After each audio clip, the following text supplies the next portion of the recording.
You've seen it in the movies, but does cold water to the face really prevent a panic attack or a meltdown? Stay tuned. I got the answer.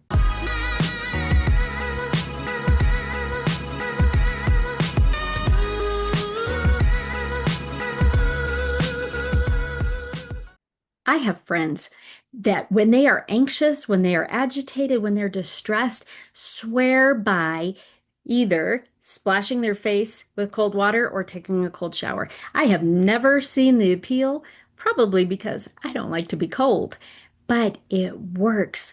And I'm going to unpack that for you. Let me tell you why. When you're anxious, splashing your face with cold water will work. When you're distressed, when you're agitated, etc. So, this is why.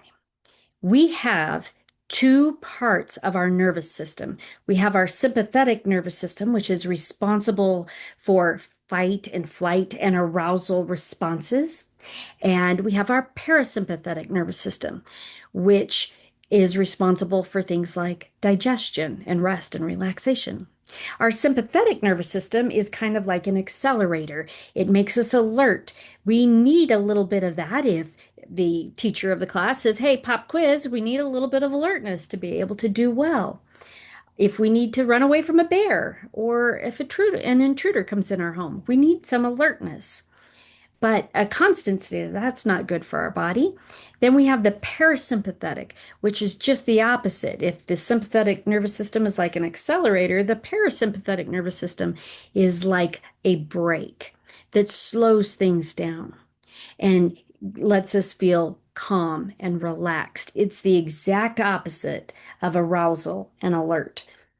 So, we need a parasympathetic nervous system, a parasympathetic nervous system state to be able to digest our food. If we're in fight and flight, the blood flow is not going to our main organs, it's going to our limbs and our arms and legs so we can run away from that bear. It's not going to our organs. And so we don't digest our food well. We also are going to feel anxious because with all that arousal comes fight and flight responses. So we're going to feel anxious or agitated.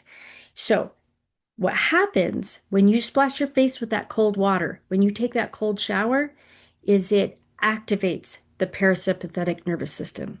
Now, by activating that parasympathetic nervous system, what has happened is we've quieted a little bit our limbic system.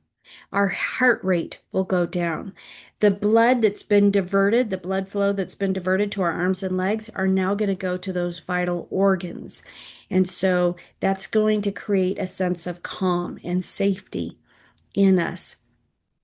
And so it's going to lower our anxiety. So the next time you're anxious, try it. It might not work for you, but it works for a lot of people because it activates that parasympathetic nervous system state. I hope this has been helpful for you. It's just a short little tip. And until next time, the Lord bless you and keep you.